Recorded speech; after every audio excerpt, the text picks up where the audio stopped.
आज एक 12वीं क्लास के बच्चे और बच्चियां जो आज विदाई ले रही हैं, उनको उज्जवल भविष्य की शुभकामनाएं।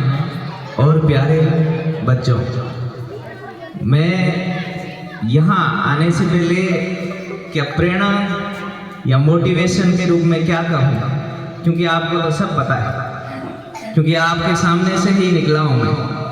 ज़्यादा मतलब कहना कि बड़ा चढ़ा करे सिर वैसे, ये तो अतिशयोक्ति होगी।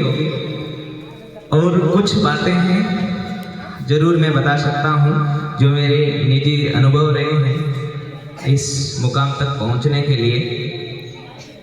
तो मैं विद्यार्थी जीवन से ही एक श्रद्धा भाव से जो छात्र अपने गुरुजनों के पास पढ़ने आते हैं, हमेशा गुरुजनों का सम्मान करते हैं, उसी श्रेणी का विद्यार्थी रहा हूँ। चाहे कोई भी मिले, कोई भी व्यक्ति हो जिसने हमें नहीं पढ़ाया है, गुरु है, तो मैं अक्सर उनके प्रति अपने भाव श्रद्धा से व्यक्त करता था। और हर विद्यार्थी, क्योंकि विद्यार्थी के कुछ लक्षण होने चाहिए। आपने भी संस्कृत में एक श्लोक पढ़ा था, वो तो पुराना हो गया है, आजकल लोग उसको फॉलो ही नहीं कर रहे, और वो सफलता के लिए बेहद ही महत्वपूर्ण है।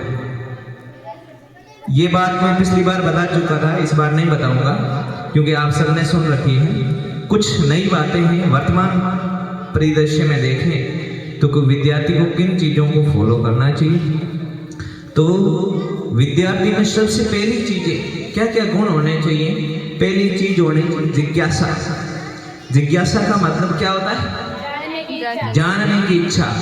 तो हम कोई भी समस्या हमारे सामने आती है तो सबसे पहले हमें जिज्ञासु बनकर, चाहे हमारे शिक्षक कुछ भी पढ़ा रहे हो, उससे अलावा कुछ जानने का भी प्रयत्न करना चाहिए। और आसपास के परिवेश में जो घटनाएं घट रही है या कुछ परिवर्तन हो रहे हैं, वो क्यों हो रहे हैं, ये जानने की उत्सुकता होनी चाहिए एक विद्यार्थी में। इसी प्रकार की उत्सुकता को लेकर के आपने एपीजे अब्दुल कलाम के बारे में सुना होगा, सुना है कि नहीं सुना? हाँ, तो उन्होंने वो बचपन उनका कैसे बीता, अखबार बेच करके, कठिन संघर्ष करके, है ना। तो वो लगातार अपनी परिस्थितियों को मात देते हुए, आपकी परिस्थिति कैसी भी हो, इसके लिए क्या करना है, आपको लड़ना है, उससे निकलना है। तो इसलिए परिस्थितियों को दोष न दो। और एक विद्वान ने बहुत बड़ी बात कही है कि आप गरीबी में पैदा हुए हो, इसमें आपका कोई दोष नहीं है। अगर आप गरीबी में मर रहे हो तो इसके लिए पूरे दोषी कौन हो? आप खुद हो। इसीलिए सबसे बड़ी जो प्रेरणा की बात है वो ये है कि आप अपने परिवार से, जो परिवार की परिस्थितियां हैं, उनसे जुड़ते हुए संघर्ष करते रहें और परिवार की परिस्थिति बदलने की जिम्मेदारी लें आप।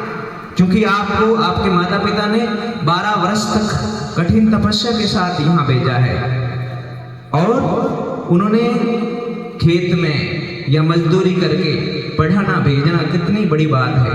ये जब आप बड़े होंगे, जब आपकी संतान होगी, तब आपको महसूस होगा, लेकिन जब तक समय निकल जाएगा, इससे अच्छा है कि अभी से आप अपने माता पिता और आसपास के जो भी परिवेश है उससे प्रेरणा लेते हुए एक